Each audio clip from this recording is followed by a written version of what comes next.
ले दरोगा साहब समझा लाई। समझाया कितना समझाया? पूरा 100 समझाई। हाँ हाँ मतलब 200 100 300 ही पूरा तगड़ा जुगाड़ हो गया।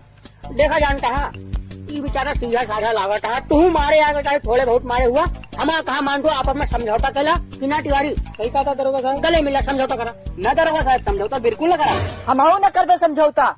देखा फालतू कोर्ट कटहरी चक्कर लगाओ पड़े समझौता कैला हवा माना उस चले कोर्ट कटहरी चक्कर लेकिन हम समझौता न करा। हम समझौता तिवारी ऐसा करा डंडम जा तू तेल लगा के आवा ठीक सरसों लगाया। ठीक है दरोगा साहब। इनका दूसरे हम समझाओ क्या चला कार्यालय में चला। हाँ लगे दरोगा साहब आवा। चलो तिवारी आनंद आएगा पूरा। हाँ क्या होता तो 4 टेबल दे आज से ताने कबो ना हुए तो जाते थमाओ थानवा पे। वैसे तार कितना गए? हमारे तो 200 रुपया गए। चलो हमारे सवाई गए।